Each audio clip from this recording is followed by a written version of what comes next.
estudiantes del curso de filosofía contemporánea con la intención de adelantar la actividad colaborativa propuesta en la fase uno, que corresponde a la socialización de la ficha de lectura que cada uno realizó.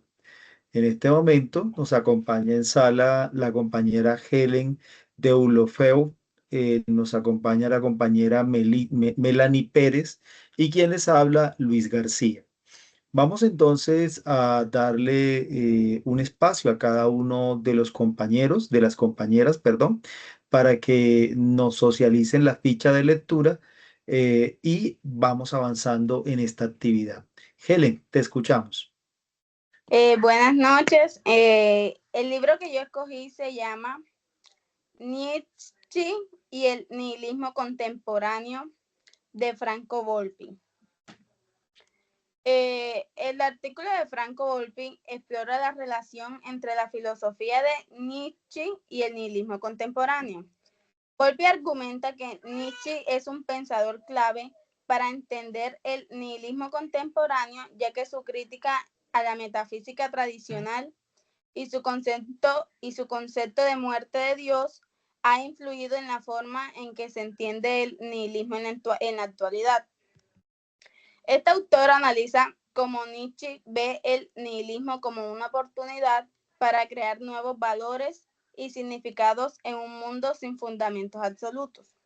Volpi sostiene que la crítica Nietzsche a la metafísica tradicional es una crítica a la idea de un fundamento absoluto y objetivo de la realidad, y que la muerte de Dios es un evento que ha llevado a la crisis de los valores tradicionales y ha abierto la puerta del nihilismo.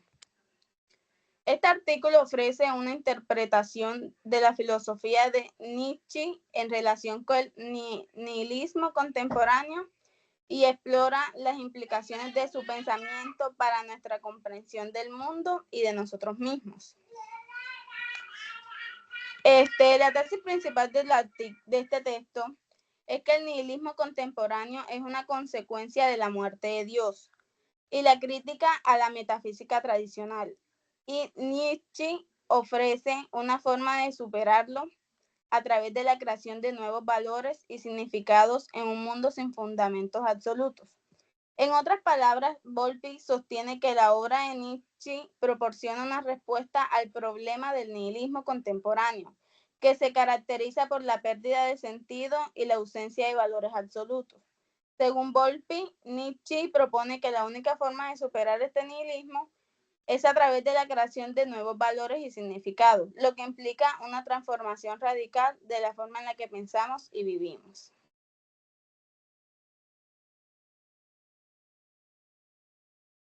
Bueno, muchas gracias, Helen. Voy a continuar yo. Yo desarrollé mi ficha de lectura a partir del documento titulado Nietzsche, el desafío del pensamiento. A partir de este documento, leí las páginas propuestas de la página 58 a la 74, que nos presentan un apartado sobre la ambivalencia, experiencia de la metafísica y nihilismo en Nietzsche. Este apartado está escrito por Remedios Ávila Crespo. Es un apartado que tiene 5 puntos: la esencia y origen del nihilismo, la relación del nihilismo con los valores cristianos, la relación del nihilismo con la creencia en categorías de la razón, metafísica, nihilismo y decadencia, el nihilismo como forma divina de pensar. En ese sentido, Remedios Ávila primero deja ver a partir de estos puntos, deja ver cómo el nihilismo es el resultado de un proceso histórico, donde la muerte de Dios vendría siendo un momento dentro de ese proceso histórico del nihilismo, que va a llevar a una consideración de la nada, pero a partir de la crisis de unos valores superiores que tradicionalmente han estado ligados al dogma religioso. Bajo esa mirada, también ella aborda cómo desde el escenario de lo metafísico hay también una expresión del nihilismo a partir de esos cuestionamientos que se hacen a las construcciones metafísicas que se comienzan a considerar como carentes de objetividad porque están presentadas bajo un escenario interpretable y dentro de una construcción de un texto plagado de ilusiones. En ese orden de ideas, podríamos considerar que la autora nos expone el nihilismo sin ningún tipo de salidas, pero es muy interesante ver cómo en la última parte, en el nihilismo como forma divina de pensar, ella, a partir de Nietzsche, ella deja ver cómo el nihilismo puede ser reevaluado y pasar de un nihilismo negativo a un nihilismo positivo, a partir del desarrollo de unos nuevos valores que nos lleven a construir unas nuevas interpretaciones culturales sobre la realidad con una mayor objetividad, un nuevo nihilismo que genere de igual manera unas dinámicas desde lo ontológico y metafísico con mayor apropiación a partir de esas construcciones que desarrollen los individuos producto de la revaluación de esos valores tradicionales. En ese sentido, estaríamos hablando de un escenario de valores eh, apartados de esa consideración del dogma tradicional y estaríamos hablando de un escenario de valores mucho más desde la autonomía y desde la libertad. Yo resalto en el ejercicio hermenéutico de mi ficha cómo esta apuesta de revaluación del nihilismo negativo va muy en la línea con lo que plantea Adela Cortina y Bijul-Ham, en el entendido de que Adela Cortina nos habla de la ética de los mínimos, estableciendo unos valores que deberían ser definidos dentro del escenario de la posmodernidad para poder orientar de manera crítica el desarrollo del ser en este nuevo contexto. Y Byung-Han nos habla de cómo dentro de la eh, hipercultura es necesario también definir unos nuevos valores de relacionamiento que permitan, en el marco de la construcción de la identidad y de la alteridad, poder armonizar esas relaciones. Muchas gracias. Muchas gracias, compañero. Pues para terminar, yo quisiera compartir el desarrollo de mi ficha de lectura. El texto que yo elegí fue de Constancio, se llama Nihilismo y la voluntad de nada, la reducción del mundo a la nada en Nietzsche y Schopenhauer. Nosotros desarrollamos nuestra ficha de lectura en este orden, o sea, la sustentamos en este orden porque era importante que ustedes entendieran Nietzsche en el contexto contemporáneo, como lo compartió Helen, el nihilismo positivo en Nietzsche, como lo compartió el compañero Luis, para poder entender lo que yo voy a explicar. Entonces, ok, las páginas que me tocaron fueron muy cortas, fueron como 20 páginas y fue muy breve, pero la idea central del texto era como una discusión entre lo que Nietzsche comprende del nihilismo a partir de un diálogo crítico que él tenía con Schopenhauer, o bueno, que el autor del texto hizo que tuvieran con Schopenhauer, ya que para ello existía algo como la voluntad de la nada, que expresaba la necesidad humana de un sentido frente a la finalidad del mundo. Entonces hay un término que es un término nuevo para mí, que es el ascetismo. Y ese término, ¿qué significa? El ascetismo es un estilo de vida caracterizado por la sobriedad extrema, la renuncia a los placeres mundanos y la autodisciplina, cuyo fin es alcanzar la perfección moral, espiritual o religiosa. Este término es muy importante dentro de este texto. ¿Por qué? Porque Nietzsche considera que el ascetismo es una estrategia para evitar el colapso que tenía el individuo ante el querer. Ahora, ¿qué pasa? Se supone que Schopenhauer comunicaba lo siguiente: la voluntad humana, o sea, nosotros, se definía a partir de nuestro miedo a la nada.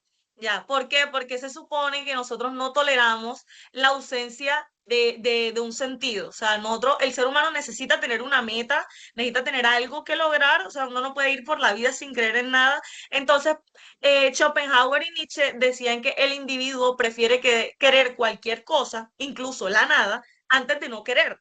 ¿Ya? Entonces, también decían que la falta del sentido era un eje central dentro del nihilismo, porque el nihilismo no es solamente sufrimiento, sino que se enfoca en ese momento exacto de la vida en el que la vida comienza a carecer de finalidad, de valor y de significado. Ahora, la voluntad de la nada como un mecanismo de defensa es que esa voluntad de querer al menos la nada nos permite evitar renunciar a todo. Ya, porque entonces Schopenhauer comenta que el ser humano está en un constante búsqueda de evitar morirse. O sea, la vida se resume a evitar no morirte.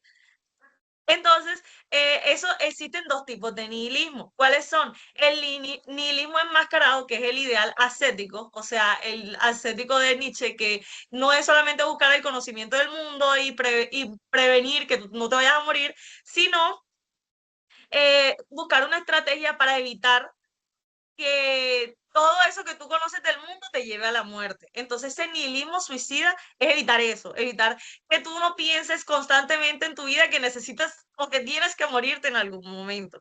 El otro nihilismo es el que comentaban los compañeros, que es el nihilismo desnudo, o sea, es el nihilismo que viene después de la muerte de Dios. Pero ambos, o sea, los dos nihilismos comparten que la reducción del mundo es la nada. Entonces nosotros queremos por lo menos la nada. ¿Ok? Ok.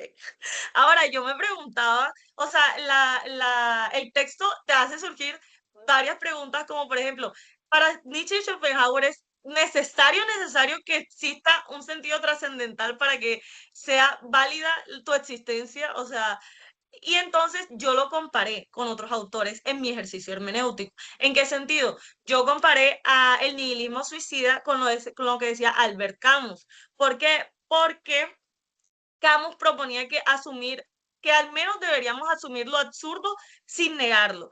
Pero Nietzsche decía que no. O sea, que se debía zanjar el problema negando el valor del mundo y la proyección del sentido en el más allá. O sea, el mundo es un sinsentido y tú tienes que negarlo y ya, pero Albert Camus te decía como que, o sea, acepta que es un sinsentido, pero vive con ello. Nietzsche decía que no.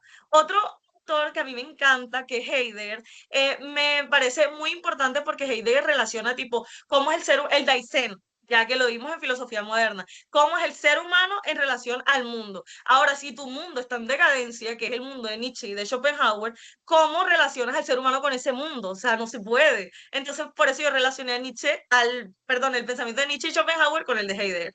Y por último, el de Foucault, que él habla sobre las prácticas de disciplina y control de los cuerpos, entonces él habla sobre el ascetismo, y él plantea que no solamente es una forma de interpretar el sufrimiento, sino también de organizarlo, de legitimar la relación que existe con uno mismo, con el mundo, y reforzando todo esto en el proceso histórico que nos comentaba el compañero Luis, del nihilismo siendo una estructura moral, una estructura social y todo ese sentido. Ahora, para concluir, este texto ofrece como la posibilidad de entender el nihilismo en forma de una tensión interminable entre la necesidad humana de un sentido y las soluciones culturales que para satisfacer esa necesidad acaban por desvalorizar la vida que nosotros deseamos justificar. Y listo, eso sería todo. Muchísimas gracias. Muchas gracias, Melanie. Bueno, damos entonces por finalizada esta actividad. Helen, ¿tú querías decir algo? No, agradeciéndole a Melanie también. Ah, bueno, listo. Bueno, muchas gracias entonces por compartirnos el ejercicio. Damos por finalizada esta socialización. Excelente noche. Igualmente, gracias. Igualmente.